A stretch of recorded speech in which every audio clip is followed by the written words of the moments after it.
Hey everyone, and welcome to my Python technical descriptions video. Today I'm going to be discussing how Python is a useful coding language for programmers, and also some of the ways Python is better than other coding languages in terms of organization and formatting.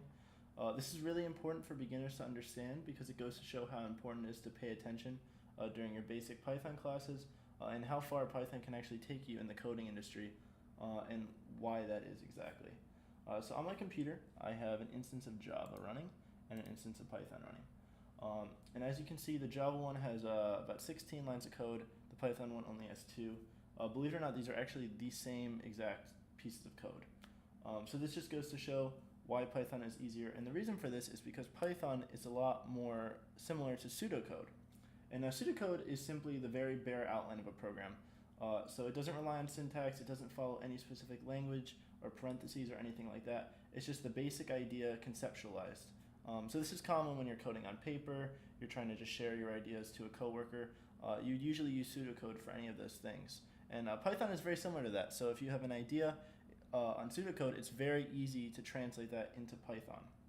Additionally, another reason that Python's a lot easier than other languages such as Java here is that in Python you don't have to assign what type your variables will be.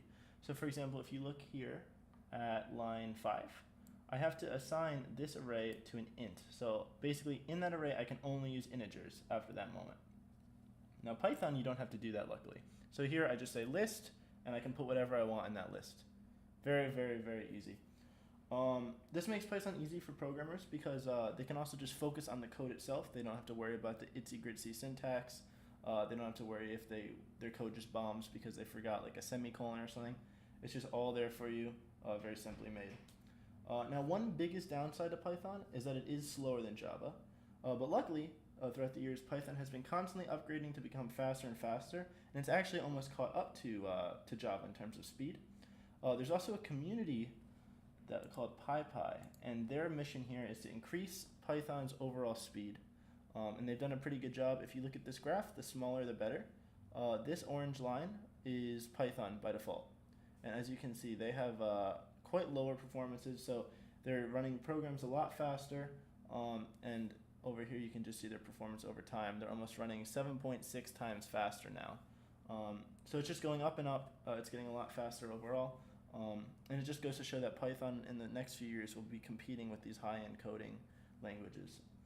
So overall, the increased speed and the simplicity of Python makes Python really an excellent language for software engineering or advanced coding in general. Many falsely believe that Python is just for beginners, and while it is a great language for beginners, it also has a lot of long-term benefits. And these benefits really range from just faster code, easier to conceptualize, and like I said, easier for beginners as well. So Python will be used long-term. Definitely pay attention to it. Don't discard it as just a beginner language, and it's very useful for advanced coding, software engineering, and overall just expediting the coding industry. Thanks for watching, guys. Have a good one.